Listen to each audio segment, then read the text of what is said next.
TDP మాజీ మంత్రులకు arrest భయం పట్టుకుంది. ఎప్పుడు ఎవరిని అరెస్ట్ చేస్తారో అర్థం కాక మాజీ మంత్రులు భయంగా బ్రతుకుతున్నారు. ఇటీవల విడుదల రజని విషయంలో రాష్ట్ర ప్రభుత్వం దర్యాప్తు సంస్థల దూకుడు చూసిన తర్వాత మాజీ మంత్రుల్లో భయం మొదలైంది.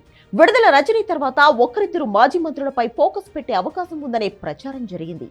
ఇదే సమయంలో కొడాలి నాని అనారోగ్యం కారణంగా ఆసుపత్రిలో జాయిన్ అయ్యారు. ఇక చిత్తూరు జిల్లాకు చెందిన పెద్దిరెడ్డి రామచంద్రారెడ్డి, ఆర్కే రోజా విషయంలో కూడా ఇదే దూకుడు ఉండే అవకాశాలు ఉన్నాయనే వార్తలు వచ్చాయి.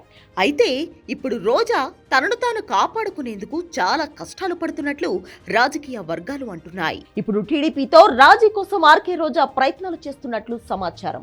రాయలసీమకు చెందిన అధికార పార్టీ నేత ఒకరితో ఆమె సంప్రదింపులు జరుపుతున్నారు. ఆయన మంత్రిగా కూడా బాధ్యతలు నిర్వహిస్తున్నారు.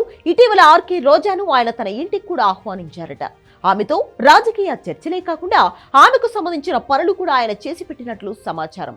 విజయవాడలోని సదరు మంత్రి ఇంటికి వైకాపాకు చెందిన రోజా వెళ్లడం, ఆ తర్వాత ఆమె పనులు చకచకా జరిగిపోవడం రాజకీయ వర్గాల్లో అలాగే అధికారుల్లో చర్చకు దారితీసింది. టీడీపీ అధినేత ముఖ్యమంత్రి చంద్రబాబు నాయుడు మంత్రి నారా లోకేష్ పై ఆమె గతంలో అనేక వివాదాస్పద వ్యాఖ్యలు చేశారు.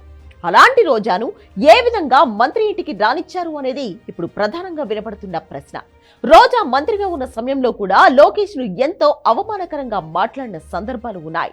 కనీస గౌరవం కూడా ఇవ్వకుండా ఏకవచనంతో లోకేష్ ను వాడు వీడు అంటూ సంబోధించారు.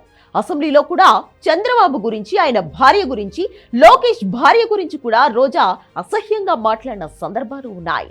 ఒకరేమో జగన్మోహన్ రెడ్డి గారిని ఇంటికి పంపిస్తాను అన్నాడు అధ్యక్ష. కానీ ఈ రోజు దేవుడు ఏం చేశాడు అధ్యక్ష? ఆయన్నే జైలుకు పంపించాడు అధ్యక్ష.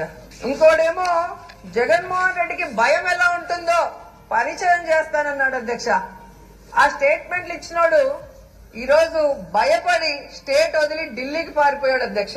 మరి అలాంటి రోజాను ఏ విధంగా మంత్రి ఇంటికి రానిచ్చారు అనేది ఇప్పుడు ప్రధాన ప్రశ్న. తమ పార్టీ అధికారంలోకి వస్తే రోజా సంగతి చూస్తామని అప్పట్లో టీడీపీ నేతలు కీలక వ్యాఖ్యలు చేసేవారు. ఆమెను బెదిరించిన సందర్భాలు కూడా ఉన్నాయి. అయితే అధికారంలో వచ్చి 10 మాసాలు అయినా సరే ఇప్పటి వరకు ఆమెను ఏమీ చేయలేకపోయారు. ఈ బాధ కార్యకర్తల్లో ఎక్కువగా ఉంది. ఒకవైపు కార్యకర్తలు ఈ విధంగా బాధపడుతుంటే మంత్రి రోజాను ఇంటికి ఎలా పిలుస్తారు అనేది టీడీపీ కార్యకర్తల్లో ఆగ్రహానికి కారణమవుతోంది. అయితే రోజా ఇప్పుడు టీడీపీతో రాజీ కోసం చూస్తున్నారని రాజకీయ వర్గాలు అంటున్నాయి. ఆడదామాంధ్ర కార్యక్రమంలో రోజా పెద్ద ఎత్తున అవినీతికి పాల్పడ్డారని ఆరోపణలు వచ్చాయి. ఇటీవల ఆమెపై ఫిర్యాదులు కూడా అందడంతో కేసులు నమోదు చేసే అవకాశం ఉందని ప్రచారం జరిగింది. దీనితోనే రోజా సదరు మంత్రితో రాజీ కోసం ప్రయత్నం చేశారని, ఈ సమయంలోనే ఆ మంత్రి కూడా ఆమె విషయంలో సానుకూలంగా వ్యవహరించి ఇంటికి ఆహ్వానించారని అంటున్నారు.